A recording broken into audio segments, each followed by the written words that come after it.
This is the Bema Podcast with Marty Solomon. I'm his co-host, Brent Billings. Today we are launching an exploration of one of the least understood books of Tanakh, led by Josh Bossé, featuring Elle Grover Fricks. Hey. Mm-hmm. Here we are. My own rap verse. That's how it starts. We were debating ship metaphors, and I was like, do I call her the first mate on this episode? But That's I was fine. like, that's... Be the bosun or something. Yeah, I don't know what that Good. means. See, I'm already out of my depth.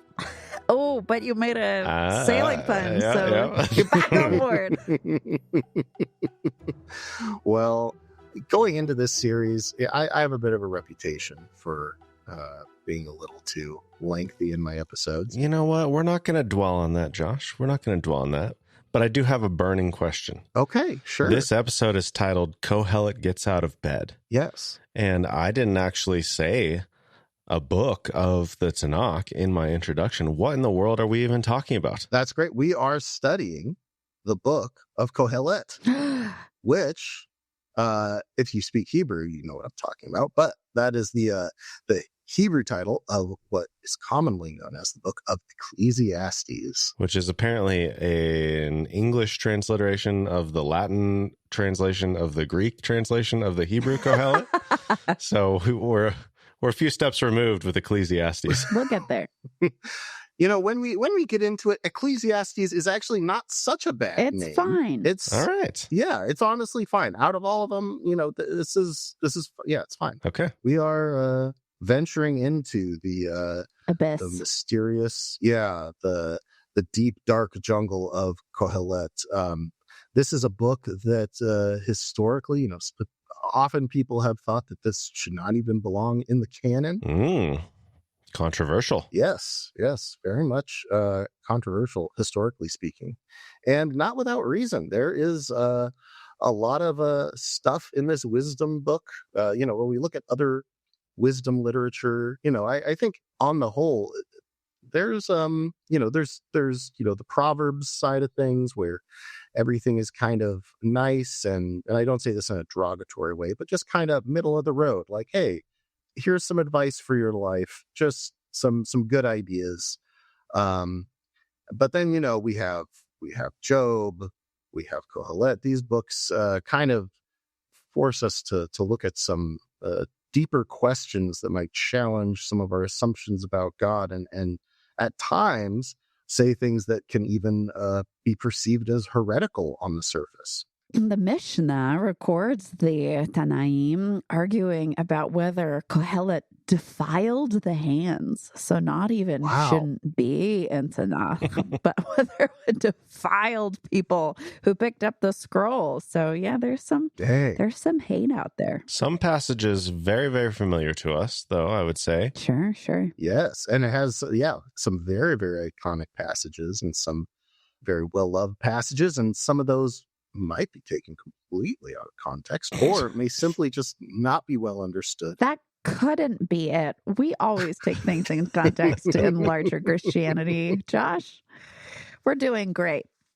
This is I will say there for people reading this, you know, just in your Bible, like it is not an easy book to wrap your head around for a lot of reasons, and we'll get into this as we start actually reading the text of Qohelet. Before we get into it, I want to just put in a couple warnings, a couple things for us to really keep at the front of our head, because the reason why Qohelet is so controversial is, I think, for a couple of reasons. One, it doesn't really bear a resemblance to a lot of the biblical genres we're familiar with. It's almost closer to like a work of philosophy than anything else.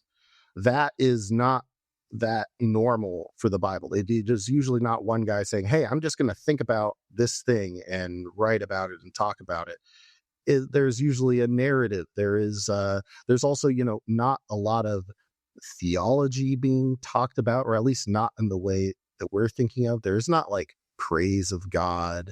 There is not like, oh, God is so great. There isn't that acknowledgement of what we might consider to be like core biblical theology.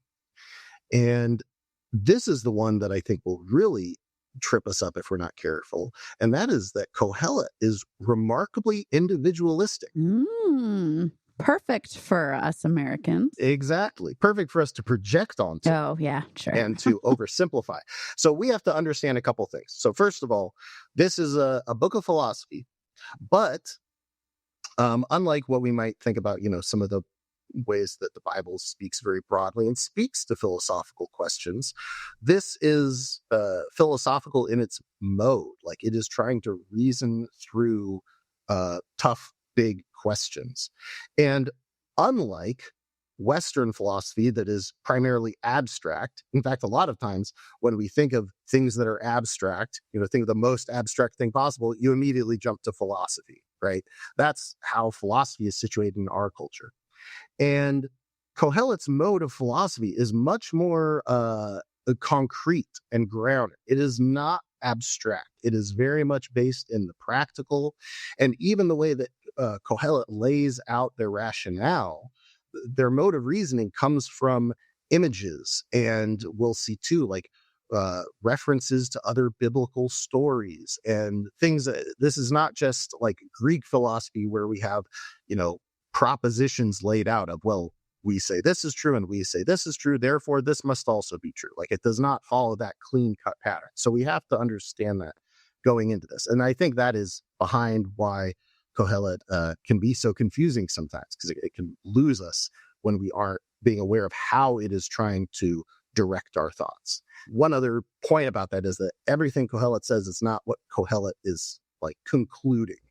A lot of times Qohelet will say, oh, so I went down this path and I realized this, but then I whipped around and looked at this other thing, and that was pointing this other direction. Mm-hmm. And if we're thinking like everything Qohelet is saying is just, this is what I believe is true, and this is also true, then we're going to be like, you're all over the place. So like, tell us what you actually think. And this is a very different kind of philosophy to what we're used to. Okay, so that's one point. The other point of warning, going back to the individualism that I was talking about earlier, is that we have to understand that in Qohelet's context, this is kind of a radical lens to take, right? Like, this is not a normal mode of thought. And so when we hear some of that individualism come through to us, it can just be like, yes, this is just how I normally see the world. And we have to kind of imagine what this means in a context that is communal. And we also have to understand that Qohelet as a person, as an author, just because they've found this more individualistic lens, this more radical way of looking at their own society, culture, moment, all that stuff, that doesn't mean that they don't have different cultural assumptions still, that they didn't grow up in a communal culture, and therefore they still think in a more Eastern way, even though they've brought an individualist lens into that. And then finally, and this might be one of the hardest things to swallow, but I think if we can accept this up front, it will make things a lot easier to understand when we get to the more difficult areas of Qohelet, which is that, to use a very anachronistic term, Qohelet's philosophical lens is very humanistic. And by that, I mean that Qohelet is reasoning not from the point of view of God is always right, let's figure out what God wants and obey. Qohelet is looking at life on its own terms. We have this repetition of the phrase under the sun that will come up quite a bit. And so Qohelet's kind of saying, all right, if we set aside these revealed things, if we set aside what God has told us, like our actual experience of life, our actual human experience, what is it telling us? And one of the notable things that we'll see is that, even though Qohelet does mention God a lot and also mentions, the existence of Israel and Jerusalem, there is no mention of partnership with God. There is not this assumption that we are God's bride or any of those images, even though we will see that Qohelet does reference other parts of the Tanakh. Like, Qohelet is not ignoring or destroying those, but Qohelet is, I think, intentionally taking on a perspective of, okay, let's set all of that stuff aside. What do we actually know? What is the grounded reality that we see all around us? And I don't think that is like a worldview that Qohelet is going to try and push us to also adopt, but just that is where Qohelet's starting.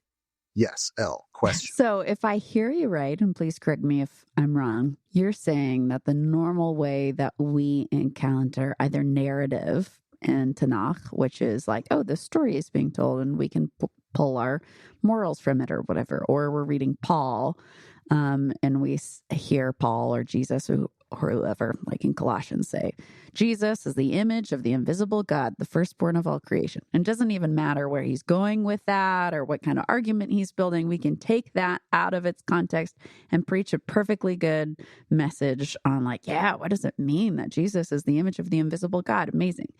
But what I hear you saying is in Qohelet, it's like we're walking along on this path with this philosopher, and they're making a series of observations about the world around them. And those observations aren't necessarily the conclusion. Yes. So like you're on a hike and you're like, the sun, it is setting. It is gone forever. The sun has disappeared. And then much later in the story, we'll be like, the sun has returned. Aha, but we can't just pull like, there is no sun now and preach a whole thing on it and take it as it is, because it's a step and a longer hike. And we have to be willing to go on the whole hike to see where Qohelet is going. Exactly. And if we go back to, sessions, or not session 0, if we go back to episode 0 of Bema and remember like how Eastern perspective engages with questions, it shouldn't surprise us that like when Qohelet settles on a point, on a big conclusion, they emphasize it's usually not to bring clarity and closure. It's usually there to summarize everything and formulate an even deeper, more difficult question for us to wrestle with. Sure. And so a lot of times the most emphatic moments of Qohelet's reasoning, those like kind of concluding sounding moments, are the points where Qohelet is not actually trying to end the conversation, but start a new conversation with something new. So that is going to be very important. Otherwise, we're going to come away thinking like, oh, Qohelet thinks that, God is mean and bad and the sun is life gone. Is pointless. Yeah, exactly. And the sun is gone. This is very funny because that image of the sun is going to come up ding, ding, ding. Almost immediately here. And that's what you mean by humanistic, right? That it's from the perspective of the human who can't see the heliocentric universe, grappling with, boy, we can only see from our perspective. So what can we figure out? Right. Yeah. And I think also, there, like I said, I found a shocking number of remezim. I did not realize that Qohelet was so intertextual before I started studying for this. But even if we take that out, I think like, if you were a Gentile around the time when Qohelet's writing this, you could probably, engage with this text. Like it wouldn't be something that you're like, okay, well, I don't know your story and where you come from. I'm not a part of the Exodus. I don't have that same history, so I can't connect with this. Like the way that Qohelet lays out this, it's very based on the real material world around us. And we'll see that, God is kind of an assumed player in that, kind of cosmology that this worldview that Qohelet adopts, but it isn't as personalized. It doesn't rely on the assumptions that, as people of faith, we would bring to these questions. And I think that ends up being part of what makes Qohelet such a powerful book. Sure. So again, if you can assume that there's kind of this humanist, almost materialist lens that we're going in with, that isn't where we're going to end. That isn't the point of the book, but that is where everything is starting. And we have to kind of be willing to see it through that lens. So we, not so that, that's where we put our faith down, but just so that we can understand what Qohelet is saying. I'm definitely seeing how this book was controversial, but I'm also seeing like why they ultimately put it in. And I'm thinking especially of like when they would have first written it down, being in captivity, being in this other culture that is maybe wanting to engage things on a more individualist level, being more relatable in that way. Yes. Like what a perfect thing to use to reach that culture. If that's, I don't know what the dates are on this thing, but I could see that. Yes. And honestly, having studied it, this would not make sense to me if it was not post-exilic.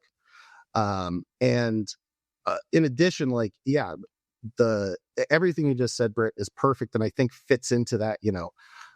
Like Paul at the Acropolis, like, this is a conversation that could be engaged with in a broader societal way than just within, this isn't a book that is just for rabbis, so to speak. Yeah. But anyway, without us just talking about the book, let's get into it now that we've got all those warnings out of the way. Let's just read the first 3 verses and get a little introduction on who the heck Qohelet is. The words of the teacher, son of David, king in Jerusalem. Meaningless, meaningless, says the teacher. Utterly meaningless. Everything is meaningless. What do people gain from all their labors at which they toil under the sun? Well. Just like I said, if we just take everything at face value, this book doesn't give us a lot to go on. But we got some important information here. So first of all, we have this word that your translation set as teacher. Mine here has preacher. Other Bibles will have other interpretations, but that word there is the word Qohelet. And before I say anything about it, Elle, what is the basic idea behind this word Qohelet in the Hebrew? Well, we've talked about this before on our Forgotten Women series, which I'm sure Brent will link in the show notes for us and tell us what number that is if somebody wants to go back and hear more. 320 maybe? The Sages one? Yes. 320. So the word kal means to gather, to collect. Mm-hmm. And so I believe in that episode, we discussed that it's not so much when we think teach or preach, it's somebody proclaiming something. And we have all sorts of different words in Tanakh and Hebrew that talk about that role, using different roots, which is very fun. But this one is like a collector of wisdom, is the idea, I believe, and the naming of the narrator with this particular verb. And then the reason it's in the Forgotten Women series is that we would expect it to be just the kahal, or a different vowelation, kohel, perhaps. But there is this little et, there's this little tav, which just like in French, if you're making something diminutive and feminine, you put the E-T-T-E on the end. Hebrew puts tav on the end of many roots that it is making feminine. And the author of Qohelet continues to refer to themselves with this feminine ending throughout. The major pushback that you will hear about people saying, well, couldn't possibly have been a feminine author, is that there is some complaints, some criticisms specifically lobbed toward women, which we'll get to in time. I'll be back for that one.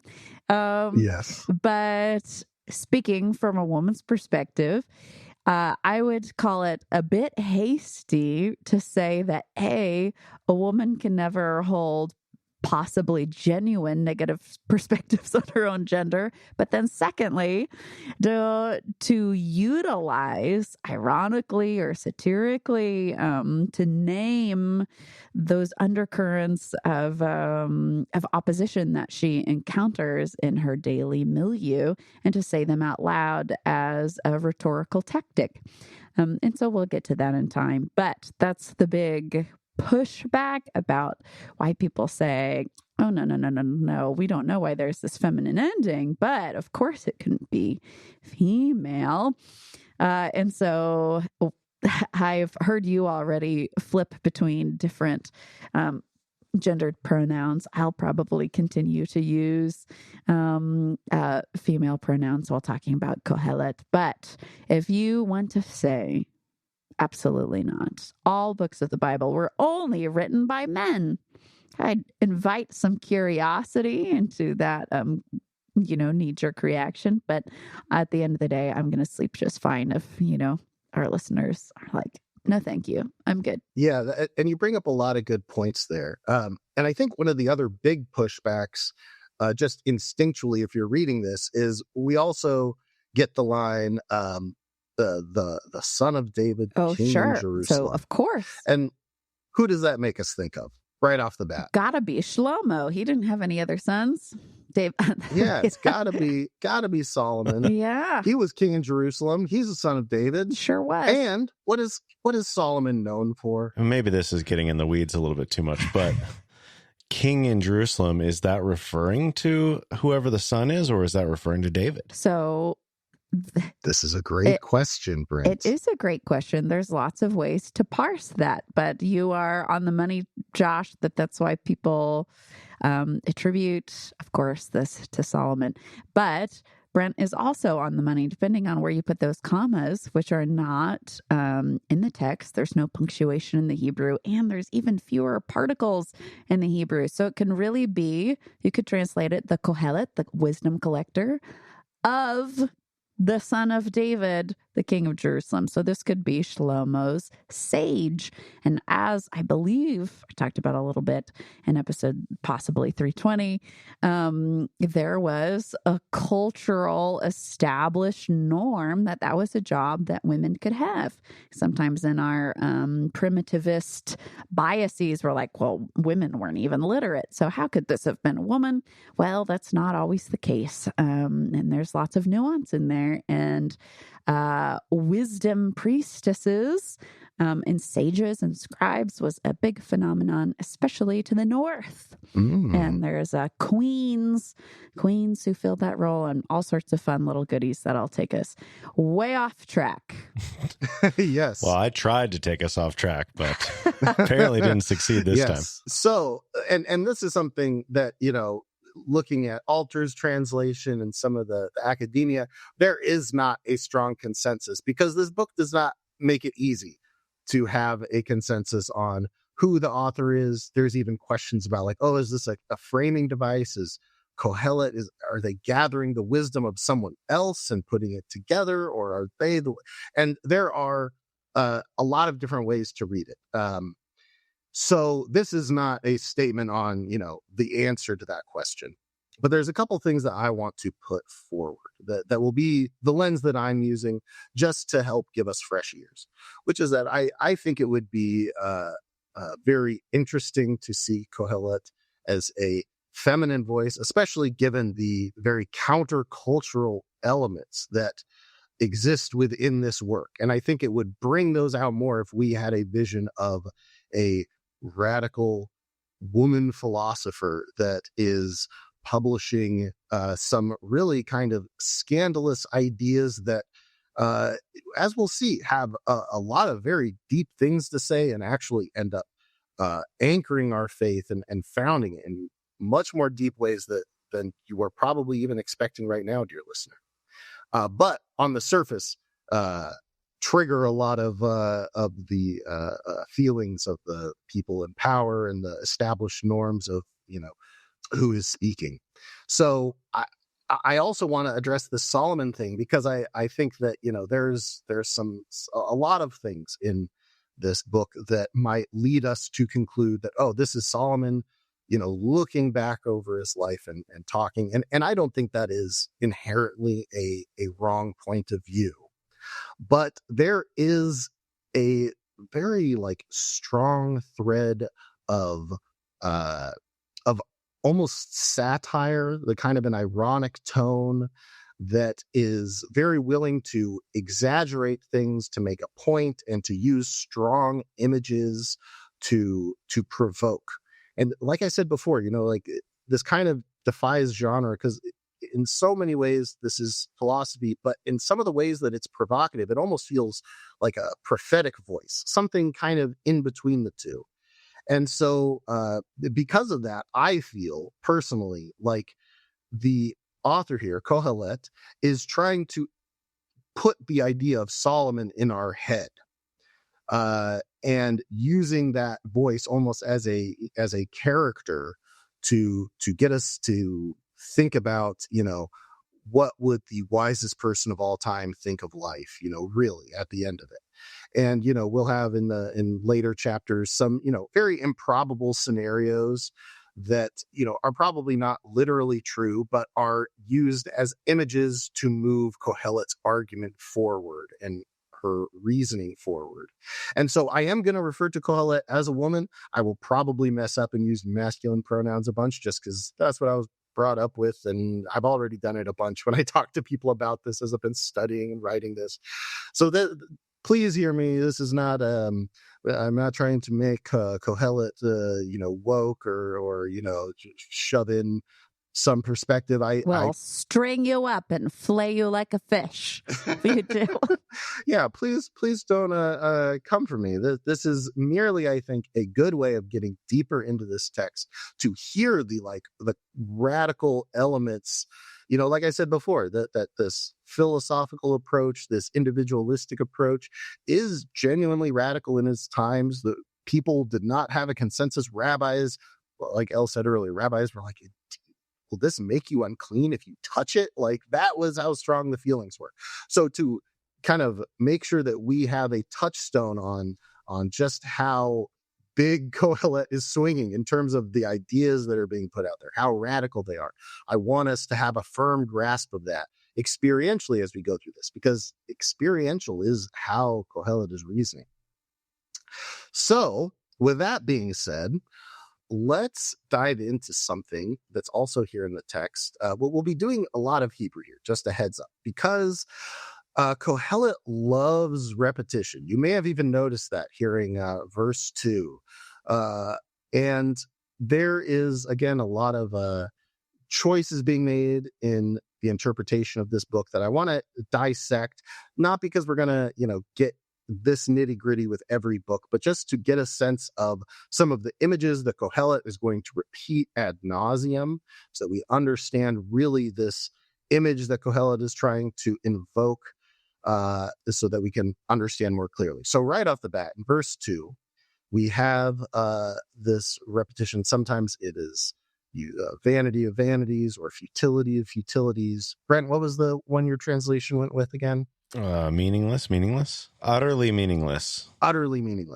So in Hebrew, this word is hevel, which keen-eared listeners might remember that this is a name that we get very early in Genesis. This is the same name that Cain's brother Abel, Hevel, had.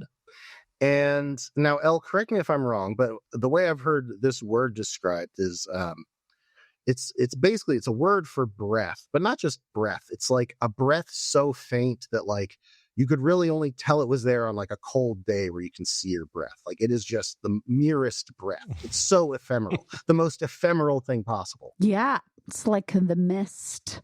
And I think the name of Cain's brother there is bringing in this immediate sense of like sinking feeling, because we Yes. all know what happens to Evan. He does not stick around long in the story. He sure doesn't.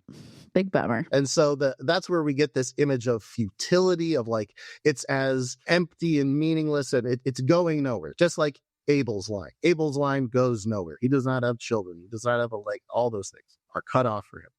This is probably the most repeated word in Qohelet, if I had to guess. And what's also interesting here is, and we kind of miss this when it's translated as meaningless. When it's translated as vanity, like vanity of vanities or futility of futilities, you get one element of the Hebrew, which is the use of singular and plural here. Mm-hmm. And what's interesting is if you add it up with the singular and the plural, a havel and a havelim, havel being one and havelim being two, guess how many havels we have? Guess how many emptiness, futile, mere breaths we have? Trace. No. 1 plus 2 isn't verse 3? 2. Well, but read verse 2 again. This is repeated. Oh, okay. Havel, havelim, and that is 3. Havel, havelim, says Qohelet. And then Qohelet repeats it. Havel, havelim. Hakol. So we have another 3. Havel. And then we get all is Hevel. So what's 3 plus 3 plus 1? You're stretching me. No, just kidding. 7. I'm sorry. No. Elle's concussion. I'm bullying Elle. No, not at all. I'm being facetious. 7. We've got 7. How could it be any other number when we're hanging out with Josh Bossé in the Bible? It's got to be 7. Mm-hmm. These sevens just keep popping up. And this is something the rabbis point out. This is not a Josh original. I'm cribbing this from them. But what an incredibly explosive way to begin your book. 7, this number is supposed to be, perfection, completion, all of creation. And what is Qohelet using this number to talk about? Impermanence. Mere breath. It's nothing. It's nothing. It's barely anything. All of creation. Havel. It's gone. Poof. That is what a crazy way to start your book. Right? Like just right off the bat, saying everything is pointless. Every single thing God created, like evoking creation imagery to talk about how utterly pointless and empty and ephemeral and just it barely even exists. It's so empty. Thank you all for coming here tonight, but you're all idiots for doing so. Yeah. Yes. And in fact, throughout this book, Qohelet will also remark a lot of words usually are pointless. And I can't help but feel every time we get to one of those verses that Qohelet's like, is writing this down even going to matter? Am I adding to the problem? Is even me writing this book pointless? So yes, this is this is the starting position of this book. Man, it seems like life is just one big nothing. Oof. Now, we also have another verse that I included. And there's a word in here that is a word and a phrase that get repeated a lot. The phrase, which, if you're at all familiar with Ecclesiastes, you know which phrase in here gets repeated. And that is under the sun. Under the sun gets repeated quite a lot in Qohelet. And I think that, again, kind of linguistically agrees with the perspective I laid out earlier of this is a book that is kind of taking this very, very terrestrial perspective, very hey, as far as what we can see under the sun, God's up above in the heavens and, can see all, knows all. How great for God. For us little old human beings walking around under the sun, this is all I have in front of me to work off of. And that's what I'm doing. And I think that there is a raw honesty there that, it can freak us out if we go in expecting one thing. But if we can understand that this is where Qohelet's coming from, it'll be a lot easier. And, we can understand this feeling. Qohelet's not the first person to feel like life is kind of pointless. But there's also a question here. This statement in verse 3 is a question.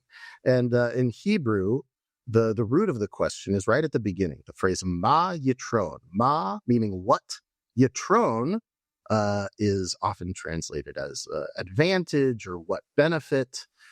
But the root of yitron is the word yeter, which means a remnant. This is used, when talking, again, a very exile kind of word, has a lot of that flavor. And so, Qohelet's not just asking, is there anything good in life? As we get deeper into this, Qohelet's not just saying, everything sucks, nothing's good, everything's bad, I'm done. This is saying, is there anything left over? Is there anything additional? To me, this feels very much if I was going to put this in modern terms, this is someone saying, isn't there supposed to be more to life? Isn't there just supposed to be more to it? And if we hear it in those terms, this is something I feel it's much easier to connect with. And this question of what's the remnant? What's the extra thing that's supposed to be there that my soul is looking for? There's not even a name for it. There's just this space of, isn't there supposed to be something left over, something a little bit more? And that question comes up throughout the book. I love that. I love zooming in on yeter. I think it's an interesting, perhaps, reflection of our society of translators that we've gone with profit, advantage, and gain, which are all really related to production. Yes. Versus the image is you have a cup and you have the fullness of the cup, and then the yeter is the part spilling out over the top, the extra. What else? So if all of this, if all of my 7 is emptiness, is impermanence, is something that ultimately doesn't matter, is there anything more? So I would definitely side with you on is there anything more to all of this? Yeah, I love that image too. That image works even better with my reading of it than I had thought. That like the little overlap, the little like when you fill a cup of pie and there's like that surface tension bit above the rim. Whoop. Yeah. Yeah. And it shows up for the first time in Yaakov's story. And it's talking about when he's wrestling the angel, and he's talking about, is there anything I can come away with from this wrestling with? So is there any blessing we can find? Perfect. Oh, Elle, I'm so glad you found that, because this leads into my next question, which also is going to include a moment of grace for all those translators that put it in this very production mindset, because Qohelet also does talk a lot about work. Right. In fact, work and, wealth and poverty and all those things come up quite a bit. And I think this has to do with the fact that, again, Qohelet's talking from a very real human place. Like Qohelet is there's almost kind of a blue collar level of Qohelet, strangely enough, given the trappings of royalty that have come in this very early stage. And that leads me to this other word that comes up a lot. And this one I really want your thoughts on, Elle. And that is the word amal, which is the word there for labor. What is the leftover bit we have in all the labor that we're doing, all the work? And the more I see how this word comes up in Qohelet, like there's a lot of words for work in Hebrew. We've talked about that with regards to Sabbath. Like there's a specific word for labor not supposed to be done on the Sabbath, and it's different from all these others. And amal is not the normal one used in Torah. And the more I looked into it, it feels like that it has more to do with like struggle. And that was kind of the idea I latched onto. But what is your perspective on amal, Elle? Is there a better image associated with it, or another concept that would be more correct? How do you see it? I'm with you. It is unusual, and not, if I were just to squint at the ceiling, the Hebrew word that I would have picked. It's often translated trouble. Yes. So like the classic Job line is, man is born to trouble as the sparks fly up. But in its oldest root, if you look at different lexicons, they'll have like an element of irritation. So I don't usually like Strong's, but he says to toil, i.e. work severely and with irksomeness. And so you see that across Tanakh when it's talking about in Jonah, when God's like, you didn't even amal this tree, right? You weren't the one who with irritation had to toil and labor over this tree. Why are you so sad that it's gone now? So very specific. Yes. More than just like working hard. It's not about working hard. It's like working hard to the point where you're like, ah. Really well said. Yes, there's like the element of work that is there, but it's also this element of trouble and irritation and something that is very frustrating. And to me, struggle is the perfect word in English for that. And that's why I also love that the first use of yeter, of the remnant idea, comes from Yaakov wrestling the angel, like this, a very kind of a close concepts of wrestling and struggling. And I feel like it allows us to also take that idea and more easily translate it into what we might be looking for in terms of spiritual insight. To kind of rehear this verse, what is left over for a person and all the struggle that we're doing under the sun? What do we really have to show for it? What is left over? What is it? Is it, because it seems like it's just nothing. And this is the fundamental question of Qohelet. We will come back to it again and again and again. And there are other elements, other ideas and themes that play throughout it. But this question comes up. And a lot of times Qohelet will simply like interject this question, and she'll say, Ma Yitron, what's the Yitron? What's the leftover here? Like, does this actually give us anything more than just, hey, you work, you get paid? Like, is there something more to this than just that? And that question comes in a lot. And so we have to remember Yitron, we're talking about that spiritual, like, or not even necessarily spiritual, but something above, in excess of something more substantial. That word amal, struggle. I'll just be calling it struggle. But that all being said, Qohelet then jumps into some very poetic language, and we'll hear some of these images and the way that it moves reasoning forward. So we're going to read from verse 4 to verse 11, which I'll also just say this on the front end. This is a chiasm. Spoilers. Yeah, spoilers. Well, we with Qohelet, it's a very tightly wound book. Like, some of the patterns in here really, I mean, talk about struggle. It's given me a headache on many occasions. Be like, okay, wait, this is looping back in this conversation from earlier and is also saying something new. Like, it's a lot. So this is a chiasm we're walking into. Brent Billings, will you read for us? Generations come and generations go, but the earth remains forever. The sun rises and the sun sets and hurries back to where it rises. The wind blows to the south and turns to the north. Round and round it goes, ever returning on its course. All streams flow into the sea, yet the sea is never full. To the place the streams come from, there they return again. All things are wearisome, more than one can say. The eye never has enough of seeing, nor the ear its fill of hearing. What has been will be again. What has been done will be done again. There is nothing new under the sun. Is there anything of which one can say, look, this is something new? It was here already, long ago. It was here before our time. No one remembers the former generations, and even those yet to come will not be remembered by those who follow them. Okay. The thing that stuck out to me the most, the eye never has enough of seeing. There's nothing new under the sun. That's doom scrolling right there in Ecclesiastes. Yes, absolutely.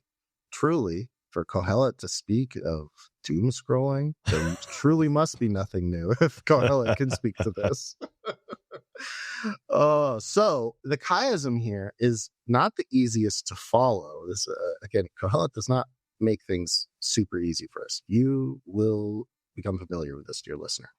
But there's a couple things that point us in this direction. That all the images that Qohelet is reasoning through follow the same pattern. So if we look at the very beginning, which as it translated for you, Brent, a generation goes and a generation comes, but the earth remains forever. It's not generation. Yes, Elle has talked about this. We've talked about this word before, yeah. Yes, this is not the word for generation. That's a different word. This is the word for eon, like a historical epic, like a huge chunk of time. So what this is saying is like, hey, there are, at the time of writing this, there are ancient civilizations that there are no more records of, that we don't remember. And then, 10,000 years in the future, there will be people who won't even remember us. Like, that is what's being talked about. Not just one generation to the next. That would be one thing. This is talking about huge spans of time and the durability of the earth through all that. Like, the earth has seen so many civilizations come and go and rise and fall. And it is constant, and we are like dust circulating on its surface.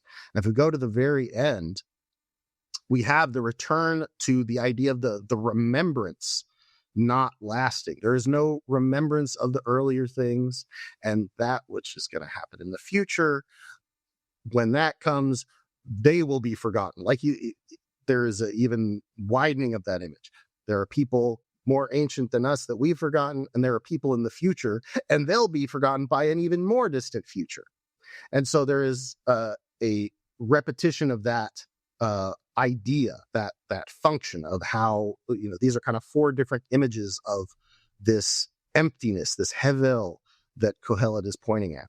If we move in one chunk to the center, we have the sun rising and the sun setting and rushing back to where it's going to rise from again, which, is,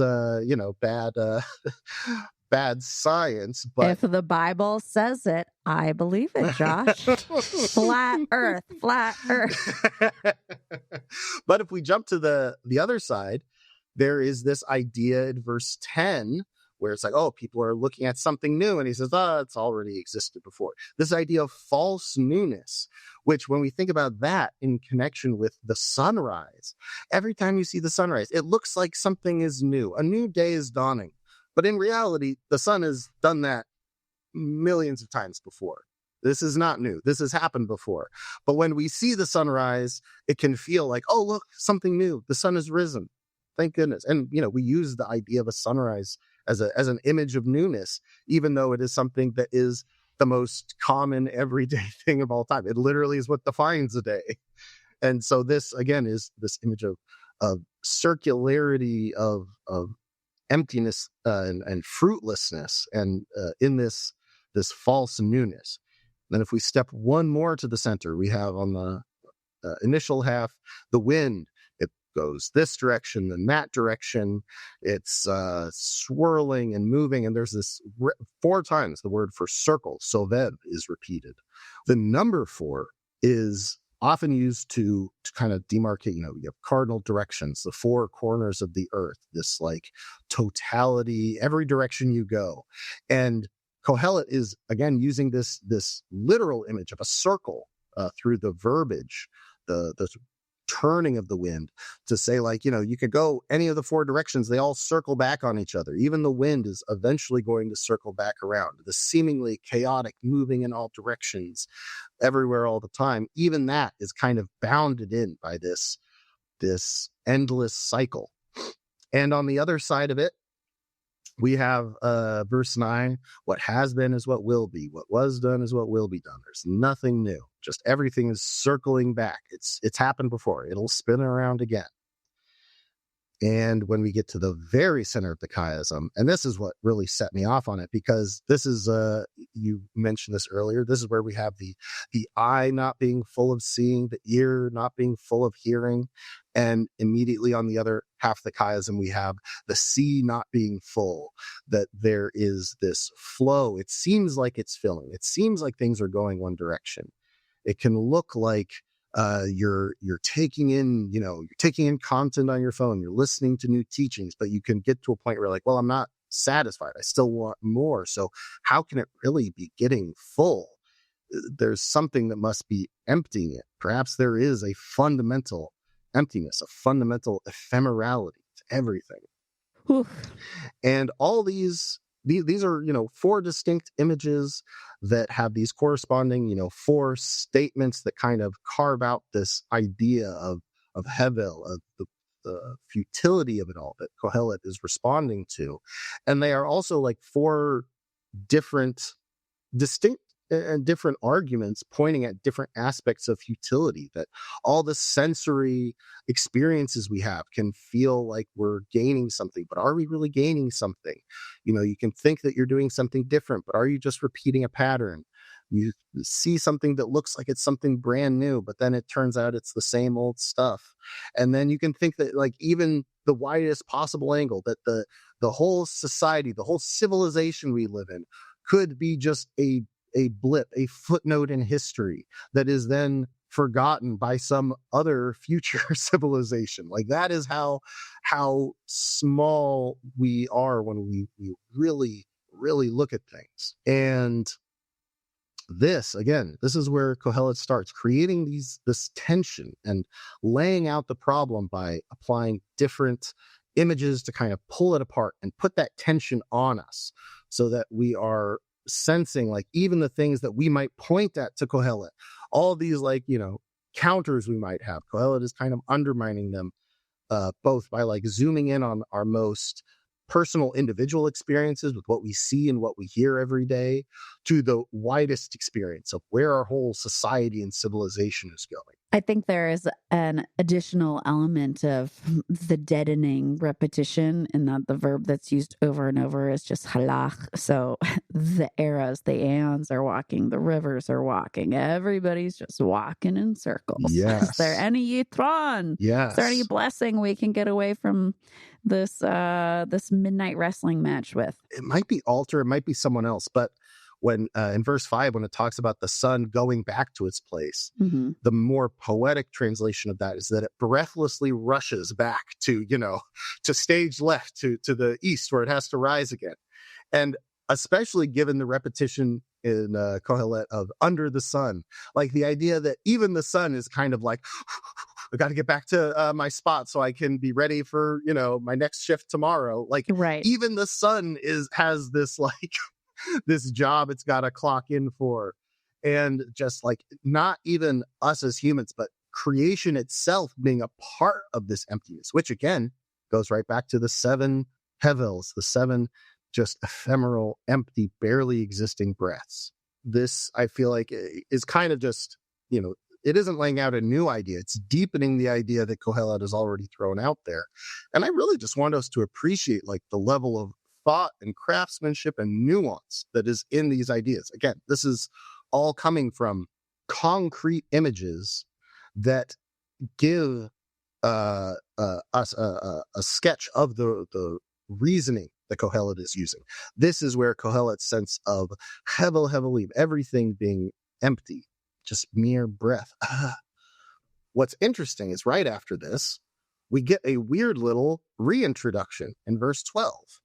And Brent, why don't you just go ahead and read the rest of the chapter? Because boy, oh boy, we've been taking a long time setting this up. Let's just burn through the rest of this. 12 through 18. Let's go. I, the teacher, was king over Israel in Jerusalem. I applied my mind to study and to explore by wisdom all that is done under the heavens. What a heavy burden God has laid on mankind. I have seen all the things that are done under the sun. All of them are meaningless, a chasing after the wind. What is crooked cannot be straightened. What is lacking cannot be counted. I said to myself, look, I have increased in wisdom more than anyone who has ruled over Jerusalem before me. I have experienced much of wisdom and knowledge. Then I applied myself to the understanding of wisdom, and also of madness and folly. But I learned that this too is a chasing after the wind. For with much wisdom comes much sorrow. The more knowledge, the more grief. Well, aren't you all in for a cheery time? Probably as reflected in how long this episode will be. What a struggle you're going to endure. Oh my goodness, this doesn't sound like madness. Yes, which actually that's going to be one of the words I want to dig into with you, Elle. But first, I want to say, isn't it kind of weird that we have another introduction? Like we already heard, these are the words of Qohelet, son of David, king in Jerusalem, however we want to interpret that. And here we have us again. I, Qohelet, king over Israel in Jerusalem. This to me is again like I like to read it as kind of like Qohelet taking on the voice of Solomon, inviting us to hear this as like, oh, this is Solomon with all the wisdom at his disposal, all the resources, we might say the pinnacle of Israel's history. And from that perspective, saying, yeah, this is all just kind of trash.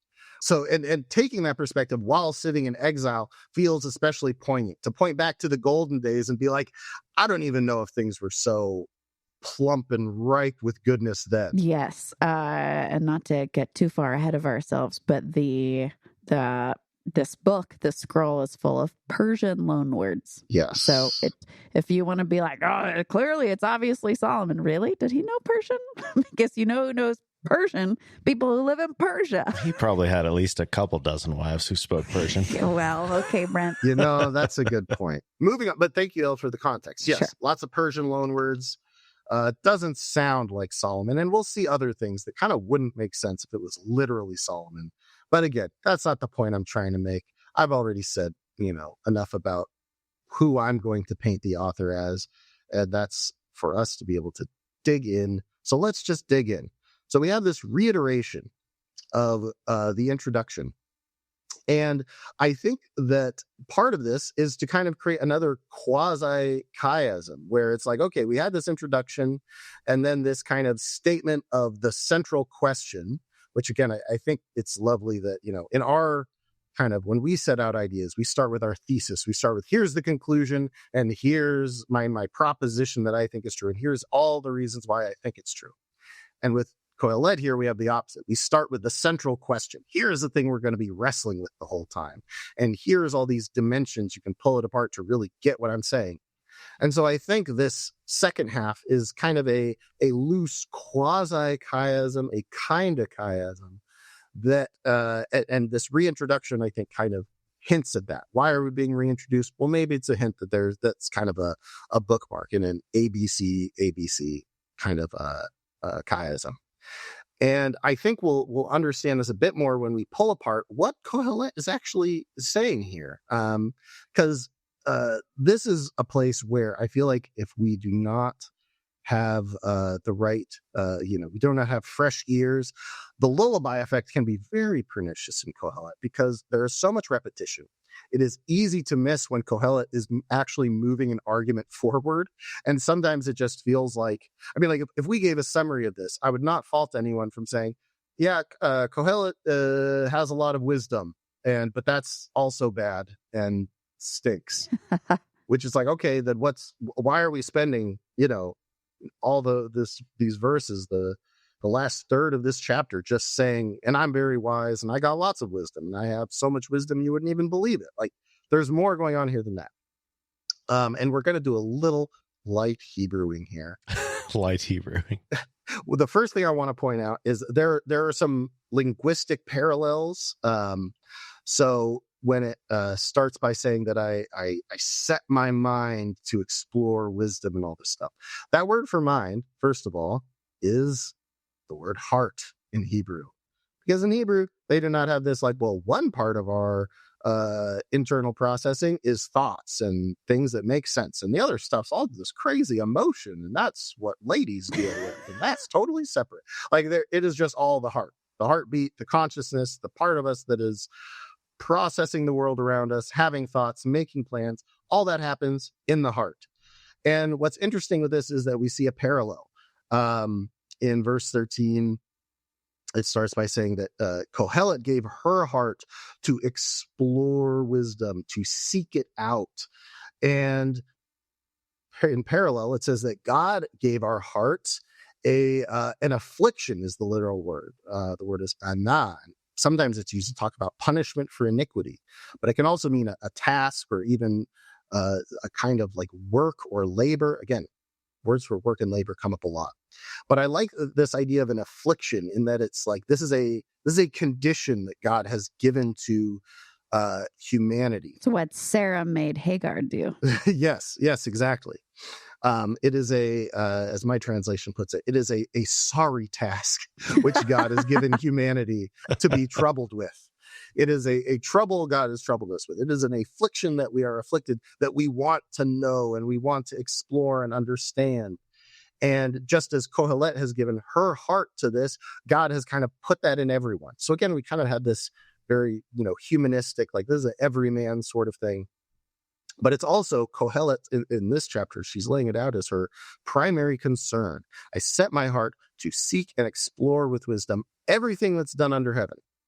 So using wisdom to seek and explore everything that's done. Then following that with, I have seen everything done, and it's all hevel. And then she adds an additional phrase, which, probably even if you're not familiar with Qohelet, Ecclesiastes, you're familiar with, which is this idea of chasing the wind. But I don't like that image of chasing the wind. It's not the best, because the root word for what's translated as chasing there is not a word for pursuing or running after. It's a shepherding word. Mm-hmm. So the way Robert Alter translates it, which I very much like, this idea of herding the wind. And we have a phrase in English, herding cats. Think about how much harder it is to herd wind as compared to cats. This is, again, a very, very radical image, a very extreme image. And I think kind of fills the other side of how we struggle with this question. On one hand, we might feel a little depressed and just say, oh, everything's empty. But then, when you get up and try and do something about it and say, no, maybe it's not empty. Maybe I can change things. And then you can't. And it feels like you're just trying to direct the air with your hands and trying to wave at it and say, go this way. And it just never goes the way you want. That is also, I think, an important image. And it's going to come up a lot. So I will be translating the image as herding the wind. And Qohelet is saying here that everything she's observed, everything that she's seen, again, these concrete metaphors are really important. She set her heart to do this, to just look at everything with wisdom. And then she looked around, and everything she saw under the sun, futility, chasing wind, people pointlessly trying to control life or this or that. And then we get this statement, which kind of sounds like a proverb. And Qohelet loves to do this. Qohelet will insert proverbs in the most beautifully maddening way because a lot of times she will put two contradictory proverbs back to back, or will seem to maybe invent her own proverbs. And they're usually meant to kind of, they're very dynamic. So the statement here is, what is crooked cannot be straightened, and what is lacking cannot be counted. Now, first of all, let's talk about that first thing. What is crooked cannot be straightened? I mean, is that really true? I mean, are we talking about Darius's slinky that tangled up? Because yes, very true. Yes. And we can say, like, even with our, modern tools and things, we can straighten things. But once something is bent, whether it's a slinky or something else like that, it's hard to get it exactly straight again. And it's hard to put it exactly right. But when we kind of think of it in terms of image and the Hebrew, Alter points out that this idea of what is bent cannot be straightened is a reference to the spine, to the back, that once you are old, you cannot just go back and become young again and have a perfectly working body, that there are some things that it is just too late to do anything about. What is crooked cannot be made straight. Well, I don't like that message. Neither does Jesus, so that's okay. Yeah, there you go. Now, it's the second part that I think is even more interesting. What is lacking cannot be counted, which in a lot of circumstances, this is not the case. If I know I'm on a field trip and I'm supposed to have 12 kids I bring back with me, and I have 10 kids, I can count and say, oh, there's 2 missing. I can count what is lacking. So what is Qohelet really saying here? So let's think, if Qohelet started by saying, well, you can't go backwards in time. If there's a problem in your past, you can't go back and fix it. No matter how much wisdom you have in your old age, you cannot actually fix what has already happened. If your leg was broken now, or maybe you were in a wrestling match and you've got a limp now, you just got a limp. You can't do anything about it. In that context, let's think about this in terms of the past and our past mistakes. What was lacking cannot be counted. Now, see, when I think about this, when I think about mistakes in my past, a lot of times when I look at them, now that I'm older and wiser, a lot of times I say, oh, I wish I had just tried a little harder, or I wish I had applied myself more, or maybe if I had held back and not said this thing, things would have gone differently. And what Qohelet is saying here, I think, is the opposite of that you can't actually calculate. What if you had tried harder in school? What if? Can you actually quantify what effect that would have had on your life? Maybe if you tried harder, you still would have had the same GPA and it wouldn't have mattered. Or maybe if you, had done more homework, you would have, aced everything. Maybe you're a straight A student. And if you had studied, maybe you wish I wish I hadn't spent as much time worrying about grades and I had, had more fun with my friends. Okay. But maybe the image you're thinking of well, if I had done that, then I would have more friends today. You don't know that. You don't know if the lack that you perceive in the past is actually meaningful. It can't be counted. It can't actually be accounted for what was missing when we made those mistakes in our past. We can look back and learn, but that learning is really only going to affect our present and future. And when we get anchored in these mistakes of the past, we are looking at something that, like Qohelet says, it's havel. It's empty. There is nothing to be gained by applying our knowledge in this way.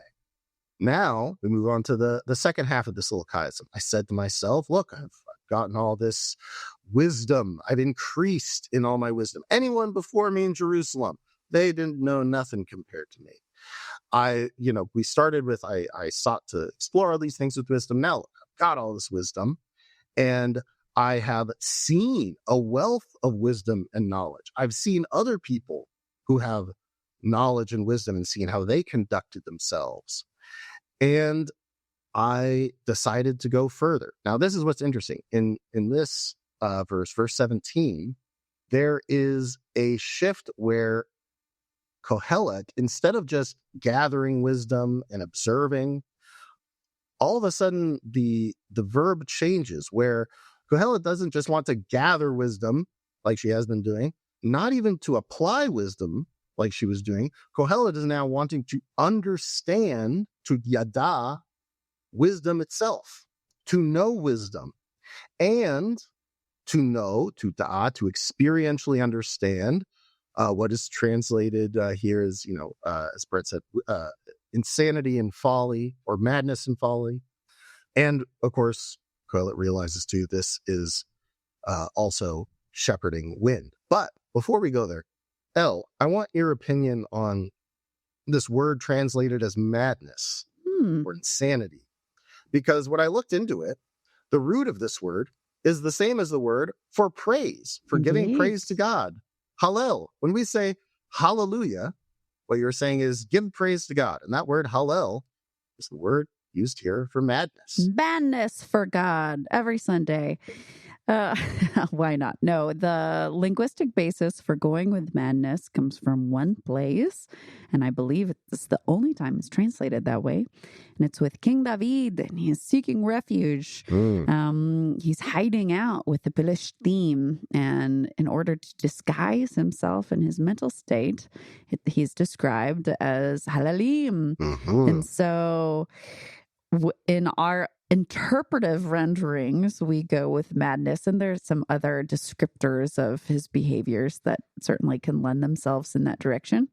But it's also possible, again, in their different culture, pagan priestly culture, right, that that could really invoke somebody rambling and prattling on about the gods, right? Sure. And so if I wanted to be consistent, I would say that he was just rattling praise along with his other marks of madness, and that wouldn't have been very super unusual, perhaps, in their culture.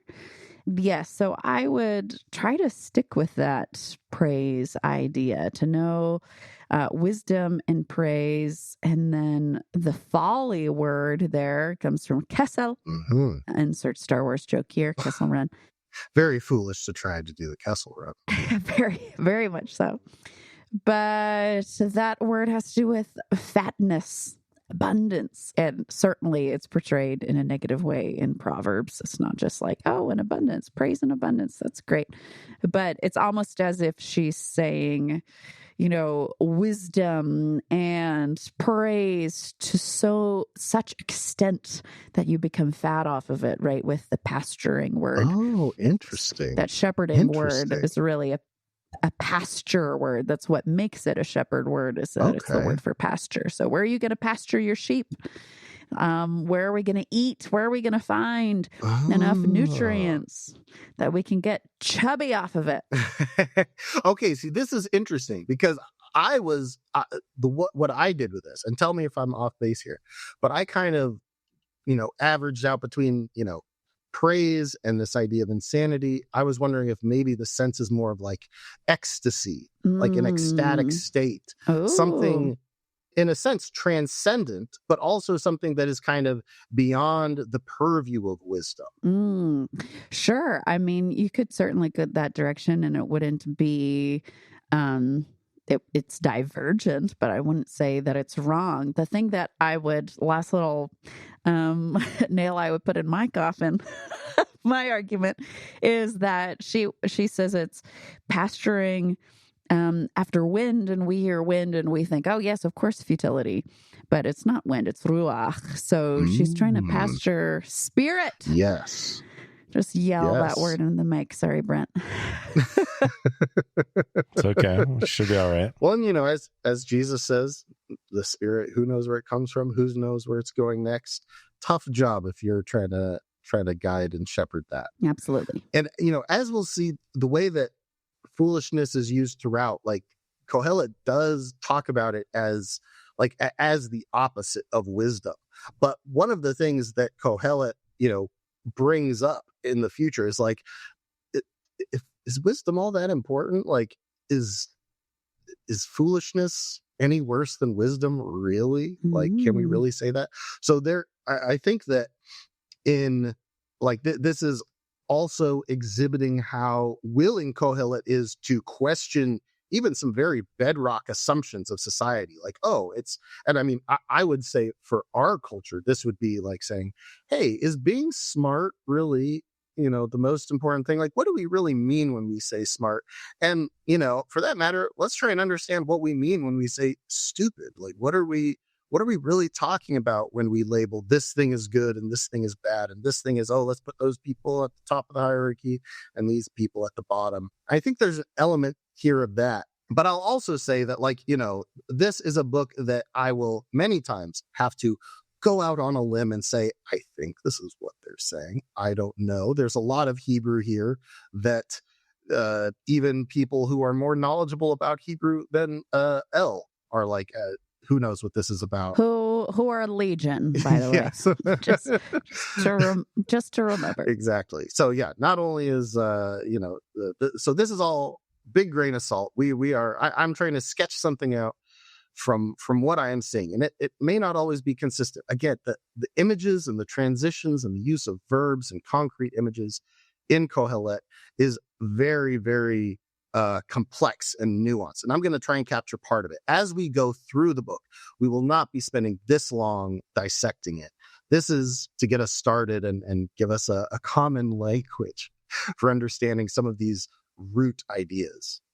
To finish us off, right after setting up this kind of new element of saying, hey, I've been paying attention to wisdom. Wisdom is kind of my thing. I've been very watchful over, in trying to gather wisdom and grow in wisdom. I've been very successful in that. That has become like something I'm very fruitful in. But now I want to understand the thing itself. I feel like, there's something deeper here. And after saying all that, we get, again, another kind of quasi-proverb. In much wisdom, there is much sorrow or grief. And in increasing knowledge, there's increasing pain. And this, it kind of is a little bit weird, because it kind of sounds like, I guess there is some truth to that. But, part of why we talk about, wanting wisdom is so that we can avoid pain. We can avoid doing dumb things that wreck our life. But I think in light of what Qohelet said earlier about the past, this makes a lot more sense. The more I see other people in their wisdom do something, the more I realize, like, oh, shoot, that thing I did a couple years ago, that was probably so offensive to this person because I didn't realize that in their culture, this means this. And now I realize that I really looked like a huge dummy. Oh my gosh, now I feel terrible about this thing I said or did. And I think that this is where, like, especially if you're looking back at your past and wishing you could change things, if you are locked into that, like, oh, I wish I could just go back and tell my younger self all these things so that they would be more wise and all that. Like, the more wisdom you get, that feeling just piles up and up and up. And that this project that Qohelet is undertaking is something that will not necessarily be fun. It will reveal more mistakes that can't be fixed. And this is kind of like survivorship bias. I'm not sure if anyone is familiar with that. If you've ever seen the Studio Ghibli movie, The Wind Rises, they talk about that with designing airplanes. And anyway, the basic idea is that, yes, wisdom will help you navigate life. It'll make you more successful. And the very fact that you will succeed and maybe get farther will mean that you will, by definition, have more things to regret because you've been introspective and thinking about what you're doing. And that will make you more aware of things that bring us pain. That awareness is not something that we can just take on. And this, I think, is very relevant for all our culture. This path inherently involves pain and suffering and coming to terms with, if we're going to jump even into, a full Jesus lens included way of taking this apart, like in trying to follow Jesus, we are going to be convicted about a bunch of ways that we're not loving and that we're not kind and that we really need to work on ourselves. And that is difficult. And it's important to say, starting out, as Qohelet kind of lets us in on this journey that she's about to go on. And the one thing I want to say about this is that, gathering everything we've talked about, one of the big themes of Qohelet, just another spoiler alert, is time. And in particular, this chapter is very much focusing on the past. Right? Like, oh, nothing is new. It's already been done. The past is already full of this stuff. There's this sense of things being forgotten. And then here we have, in this second half, kind of the quasi-chiasm, we have this layering of talking about how we wrestle with the past. And really, when we think about how wisdom is built, it is from looking at the mistakes of the past and learning from them. That's the only way that you get more wisdom. And because of that, I think, as we'll see in contrast with next chapter, which is very focused on the future, everything here is about how do we relate to our own past? How do we relate to the mistakes that we have made that we cannot change, even if we repent? And to some extent, that we can't even fully understand the mistakes of our past. We are always, in some sense, trapped with that. And now, this is not necessarily the whole picture. Again, Qohelet's going to take these ideas and go somewhere with them. But just since we have to stop here, what can we gain from this? There's this enormity of time behind us, and we can see all the civilizations that have fallen, all the people who have thought that life was going to go one way, but it went another. When we've seen so many things fall apart, it is very easy for us to have our excitement, our verve, our love of life to kind of be blunted into cynicism.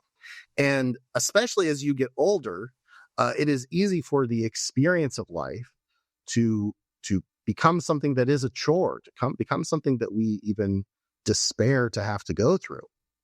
Even when we do seek to escape that cycle through self-improvement, that can lead to even greater suffering as we kind of become more and more aware of I'm a limited human being. I can't fully obtain my ideal. I can't even fix the mistakes I've already made, try as I might. So what do we do with that? And before I say anything more, I'd like to turn it over to my beloved co-hosts here. I think that some of the genius of what Qohelet is doing here is bringing the problem into the fore, right? It's hard for us to apply wisdom if we can't identify the problem. And so she kicks off with a bang immediately, like the nihilism that almost all of us experience. Another day clocking in, another day picking up the kids' Cheerios off the floor. There's gotta be more than this, right? And so she isn't afraid of letting us really sink our teeth into that. And I like what you're saying about self-improvement, that can become its own false salvation, right? If I just figure it out, if I just identify all my childhood traumas, if I just, diagnose myself with whatever is trending at the moment, then I'll have the understanding I need to reach Eden once again. She's like, is it? Can we? Let's think about that. Absolutely. Brent, what about you? You got any thoughts? I mean, thinking about this increase of knowledge that brings grief and sorrow, I struggle a lot with trying to figure out how connected should I be with everything that's going on in the world. And it strikes me as, I don't know how to think of this one as there's nothing new under the sun, because I do think we've never known as much about the world as we do now. Yes. We're never as immediately connected to everything about the world as we are now. Mm-hmm. But at the same time, it is this known problem of an increase in knowledge just brings sorrow. So it's not necessarily a new problem. It's a new way of it presenting itself. But that's what's on my mind as I close out this chapter. Man, you brought up a couple good things there. And one is actually a detail I skipped over. In verse 9, where it says, nothing, the conclusion, so there is nothing new under the sun. It actually has another word in there that doesn't get translated, which is the word call, or everything. So it says there's nothing that is entirely new under the sun, would I think be a more literal way of reading it. So this isn't saying literally nothing new. Oh, seen it before. Oh, flying cars. Yeah, I, Qohelet, have already predicted that there will be flying. No, there are actually new things, but the bigger picture is that there's nothing that is just entirely fresh and new and separate from the problems of the past, whether that's on a personal level or a societal level. Even without that qualification, though, I feel like in general, there's nothing new under the sun feels shockingly true with very minimal effort to get things to line up. Yes. It's like, oh, yeah, people have been doing this kind of thing. They've been abusing power in this way. They've been whatever. Yeah. Like most of the Yes. time, even without that qualification, it still feels so true. But yes, I appreciate the extra word there that brings it home. You asked this question earlier. With all the knowledge at our fingertips, do I need to be more plugged in and more aware of things? And we're certainly probably all aware of how knowing more about what's going on in the world can be very depressing, very grieving to our souls. What I find is interesting is that in the two halves between verse 12 and 18, there's the bracket with the first saying and the bracket with the second saying. In that second bracket where Qohelet talks about this kind of new, kind of turning point, this new project she's embarking on of not just gathering up wisdom, but actually thinking more deeply, trying to understand what wisdom is. What am I even doing? That is, she talks about it slightly differently. When she talks about just the piling up of knowledge, she calls that hurting wind, but she also says it's hevel, it's futile, there's nothing there. But the second time she says it, when she says, I'm going to give my heart now to understanding experientially, what is wisdom and what is folly? Like, what are we really talking about here? What is this ecstatic thing? Is there something more than this? It only says that it's hurting wind. It doesn't also say that it's hevel. And what I think is notable about this, and this is why all the details and nuance are important, hevel would imply that there's nothing substantial to it. It's not going anywhere. She doesn't say that. She doesn't say this is going nowhere. She simply says it is hurting wind. I can't control this process that I'm going on. And what's crucial to me about this is that she's not just trying to understand everything all at once. This is the specific thing that she has already given her heart to, that we talked about earlier in verse 12 or 13. So there are certain things that I think God has given all of us that just weigh heavy on our hearts that we care about. Like I care about the text. It is not like a burden for me to dig into it. I love doing it. I would do it if I wasn't paid to do it. Praise God, I am. And that is the issue being talked about here, is that we're not, being exhorted by Qohelet to try and look deeper into every aspect of our lives. That would be, that would be exhausting and futile and pointless.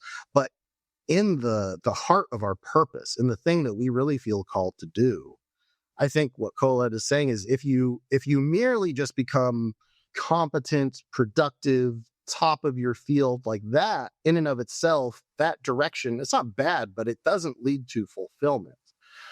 Rather, we have to, at some point, look at what we feel led to do, called to do, whatever language you want to put around that, and understand, like, what is this really? Well, what is it that I'm really called to do? Because it's easy to just have our purpose be something that we kind of pursue without thinking about it more deeply. And that's why I love that in this super nuanced way, by saying, oh, this is hurting wind, without saying it's empty, it's hevel. Qohelet is kind of saying, like, I can't control this process, but it isn't going to be fruitless. This is going somewhere for me to really understand this distinction, to experience it for myself. Not for me to just sit up in my palace, my golden Solomon throne, just pointing my scepter at things and saying, I understand this. Here's an answer for you. Here's an answer for you. It's not just scrolling on her phone and saying, oh, that's happened because they have the wrong politics. This is happening because y'all don't know Jesus. I have the answer for everyone else.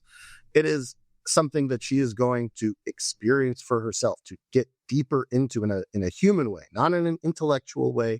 She's actually going to go out and experience this. And this is what I think actually kind of solves the problem that's being brought up, which is that no matter what you set your heart to do, there is going to be this obstacle you run into. Does this matter? Is this worth it? Is there anything? Is there a yeter? Is there something above that this is reaching to? Is there anything transcendent in this? And we can never find something on the other side of that futility if we are just doing it out of obligation or out of habit, out of rote. Just, I do this because I do this. I'm a hammer, so I hit nails. That kind of approach to life is always going to end with this feeling of emptiness.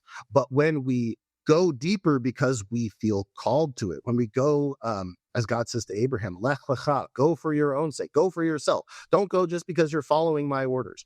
Partner with me because you really love me and what I'm about, and go with that heart, or don't go at all.